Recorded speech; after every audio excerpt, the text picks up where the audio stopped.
Din, din, din, din.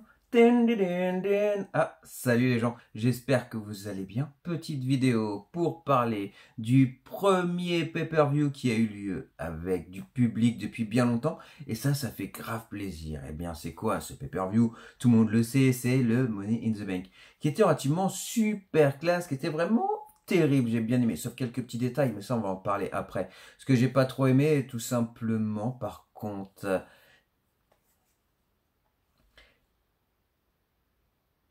Mais puis en plus, quel plaisir, sincèrement, de revoir du public. Ça, c'est vraiment super bien. Parce que comme j'ai dit, le Thunderdome, c'était bien, c'était mieux que rien. Ça, c'est certain, c'est mieux qu'une salle vide. Par contre, là, c'est du vrai public, c'est des vraies personnes. Et surtout, derrière, t'as personne qui disent huez ou tout simplement applaudissez, ni rien. Là, c'est tout simplement les gens qui décident. Et ça, c'est plutôt classe, c'est plutôt cool. Bon, en tout cas, voilà, moi, tout simplement, je vais vous donner ma review. Je vais vous dire ce que j'en ai pensé, etc. Mais franchement, en général, à 90%, j'ai bien kiffé. Bon, allez, c'est parti, je vous donne tous mes résultats. Le kick-off, alors c'était tout simplement les Usos contre Rey Mysterio et Dominique Mysterio. Et du coup, sincèrement, ce match, je l'avais annoncé, c'était sûr certain qu'ils allaient donner les ceintures aux Usos parce que la WWE veulent tout simplement tout donner aux Usos. Donc c'était sûr certain. Et pourtant, je suis tellement dégoûté parce que j'adore vraiment Dominique et Rey Mysterio. C'est vraiment super classe. La preuve que j'adore Rey Mysterio. Mais enfin bref, voilà, je suis vraiment juste dégoûté. Mais c'était sûr que tout simplement les Usos récupèrent leur ceinture.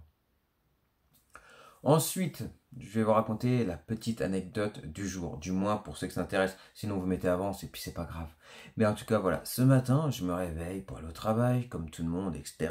Je me réveille à plus assez de bonne heure. Et là, du coup, je prends mon téléphone et le truc que je fais, c'est que surtout, je vais pas sur Instagram, WWNR Universe Jacques, Facebook, WW Universe Jacques, TikTok, Jacques Universe. Et ben, en tout cas, je vais sur rien du tout. D'ailleurs, les gens normalement le savent, et si je réponds pas aux commentaires, etc., ils le savent très bien, ils en connaissent la raison, parce que je veux pas me faire spoiler. Ouais, pas de chance, parce que sur ton téléphone, tu as toujours des petites notifications. Et là, j'ai une petite notification YouTube. Mais j'ai voulu la virer rapidement. Et là, j'ai tout simplement vu quelqu'un qui a fait un montage avec Liv Morgan avec la mallette. Et là, je fais, oh, mais sérieux, je me suis fait spoiler. Alors, de ce côté, j'étais content, tu vois, parce que je dis Liv Morgan, c'est plutôt cool, c'est vraiment plaisir. Ça fait vraiment plaisir, même si c'était pas une des favorites. Mais voilà, ça fait relativement super plaisir. Mais j'étais grave dégoûté, parce que je me dis, me faire spoiler comme ça, c'est juste abusé. Du coup, je regarde le match, etc. Je fais le malin, je dis, c'est sûr certain qu'elle va gagner. Donc voilà, pas de grande surprise. Le match était bien, interactivement super cool, etc. J'ai bien aimé, franchement, les deux Money in the Bank match, c'était vraiment super bien. Mais là, ce qui m'a gâché, c'est que j'étais sûr, certain que ça allait être Liv Morgan qui allait gagner, quoi. Donc je regarde, etc. Et du coup, je râle un peu, je dis, eh, mais Nikki Cross, sérieux, elle a pas beaucoup de spots, etc. C'est juste abusé, parce que moi, c'était une de mes favorites. Et je voulais vraiment qu'elle gagne absolument. Et je dis, ouais, mais là, c'est juste abusé, franchement, on lui donne presque rien, etc. C'est pas cool du tout. Et là, ce qui se passe à la fin, bah, t'as pratiquement toutes les catcheuses, même toutes, je crois, de mémoire. Elles étaient toutes pour attraper la mallette. Et là, qu'est-ce qui se passe? Et bah, tout simplement, Nikki arrive, elle passe par-dessus tout le monde et elle chope la mallette. Mais what? Ma hype, sincèrement, les gens, elle était juste de ouf.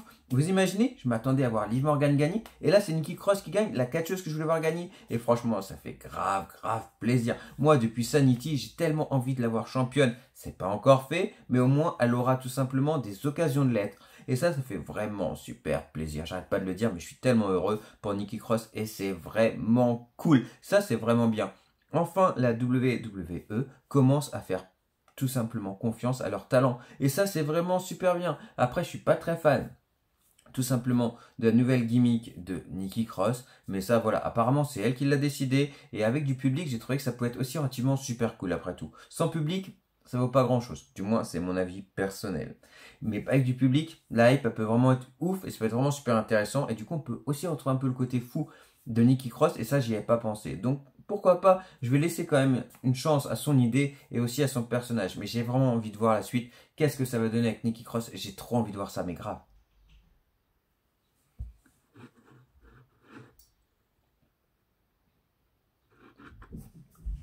Les Viking Riders contre AJ Styles et Omos. Et ben sincèrement, ce match, encore une fois, comme beaucoup de matchs, était vraiment super cool. Le truc, c'est Omos, je sais plus, moi, je suis perdu à la longue.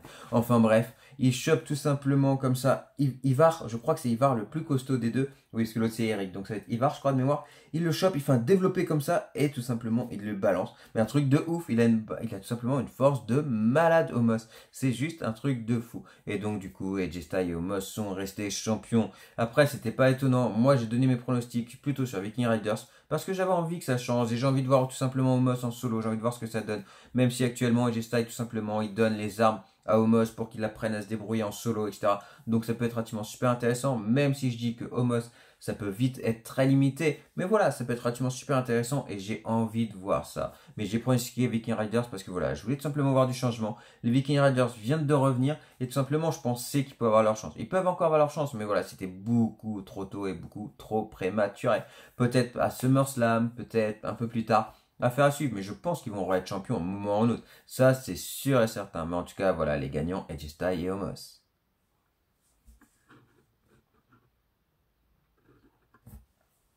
Kofi Kingston contre Bobby Lashley. Et ben franchement, ce match, encore une fois, il était cool, il était classe. Toute la vidéo, ça va être ça. Il était cool, il était classe. Mais enfin bref, c'est tellement vrai. C'était vraiment super bien ce main event là. J'ai adoré. Quoi, ce pay-per-view là. Dites-moi en commentaire. Genre, mais moi, j'ai grave kiffé. Mais voilà, Kofi Kingston, tout simplement, s'est bien battu. Mais le seul truc, c'est qu'on savait très bien que c'est Bobby Lashley qui allait gagner. Avec tout ce qu'ils annoncent, là, on a à peu près la carte pour SummerSlam, hein, long quoi. Là, donc, Bobby Lashley, on sait très bien que Goldberg va tout simplement arriver, faire son retour pour avoir un match contre Bobby Lashley. Bon après, si vous voulez avoir mon avis, je vais pas trop débattre là-dessus parce que j'ai tout simplement fait une petite vidéo il y a pas très longtemps pour faire mon petit coup de gueule. J'aime bien Goldberg, mais il y a quelques petits trucs qui me gênent si vous voulez tout simplement savoir lesquels. Allez voir ma vidéo tout simplement, mais voilà, je vais pas trop débattre là-dessus, ça sert à rien. Mais le match est vraiment super bien et j'aurais vraiment kiffé voir Kofi Kingston champion de la WWE, mais on s'attendait tout simplement pas à le voir champion, du moins pas moi, c'était sûr et certain que c'est Bobby Lashley, vu les plans de la WWE. Mais en tout cas, félicitations malgré tout à Kofi Kingston.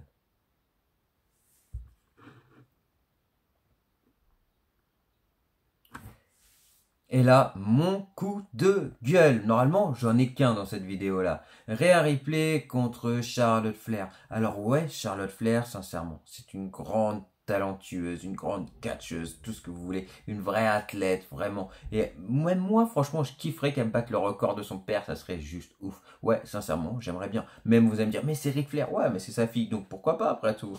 Et donc voilà, ça serait vraiment super cool. Et d'ailleurs, le match, tiens, surligné, était vraiment super bien. Franchement, tu me mets un mini event comme ça, même à sa manière, je signe. Ce match était juste ouf. Ce que j'ai pas aimé, c'est le résultat. Voilà, c'est Charlotte. Franchement, ce que je dis, elle est talentueuse, etc. C'est vraiment super classe. Mais Charlotte, franchement, on l'a vu, revu. J'ai envie qu'elle gagne encore de titres, mais laissons un peu de temps. On a le temps, on n'est pas pressé. Là, Rhea Ripley, on aurait pu voir tellement de choses. En plus, là, tout simplement, Nikki Cross avec la mallette. Mais franchement, ça peut faire du Rhea Ripley avec Nikki Cross. Becky Lynch qui va bientôt revenir, je pense. Ça pourrait vraiment faire des trucs de fou avec Rhea Ripley. Et Rhea Ripley, sincèrement, a les épaules de fou pour être championne. Ça, il n'y a pas de doute. Donc pourquoi tout simplement mettre Charlotte maintenant championne de la WWE? Quoi, de la WWE, tout simplement championne d'Euro. Franchement, c'est juste abusé. J'ai trouvé ça pas cool du tout. C'est beaucoup trop tôt. Et Rhea Ripley mérite tellement mieux. Donc affaire à suivre, parce que là maintenant j'ai bien peur qu'on se retrouve avec Charlotte et Becky Lynch, et ça c'est des matchs déjà vus, et on pourrait tellement faire d'autres matchs vraiment top que Charlotte, Becky Lynch, ça serait des matchs bien, mais c'est des matchs déjà vus, donc on pourrait vraiment voir autre chose, et ça j'aurais vraiment adoré. Mais enfin bref, voilà, Charlotte est la nouvelle championne d'Euro.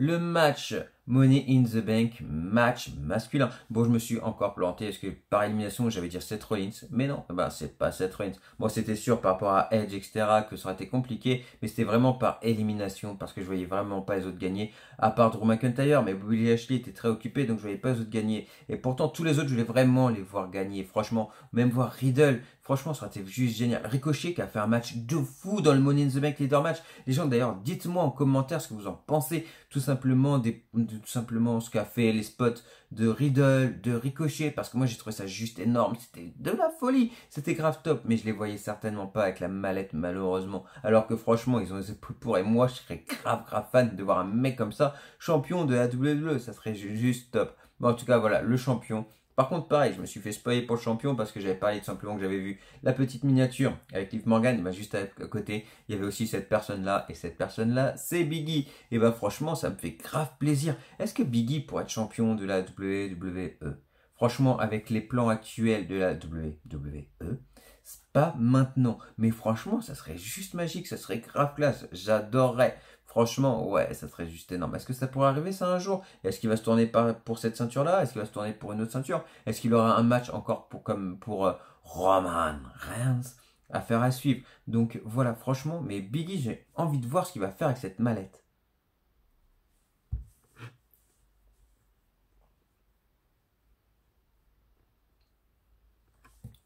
Et maintenant, le main event. Edge avec le Big Dog. Quoi, le Big Dog? Vous êtes sûr, les gens, que c'est un Big Dog? Non, parce que moi, je dis ça. Hein. Mais Roman Reigns, tout seul, ça fait bien longtemps qu'il serait plus champion universel. Et ça continue en plus. Parce que dans ce match-là, tout simplement, Edge, qu'est-ce qu'il a fait? Il a chopé une barre, il en a profité, alors qu'en plus c'était simplement Roman Reigns qui a été la chercher à l'extérieur, qui l'a cassé d'une chaise pour aller casser la tête à Edge. Mais là, tout simplement, ils se sont battus entre eux deux. Du coup, Edge atterrit sur l'arbitre, il n'y avait plus d'arbitre. Et là, du coup, c'est Edge qui a chopé tout simplement cette barre en fer pour la mettre dans la bouche à Roman Reigns et lui faire tout simplement sa prise de soumission, la execution. Et là, qu'est-ce qui se passe? Eh ben, il n'y a plus d'arbitre. Donc voilà, et l'accès qui vient pour aider tout simplement Roman Reigns, et ben fait sans douter, c'est les Usos. Ouais, pas de chance. Par contre, il y a les Mystérieux qui arrivent juste derrière.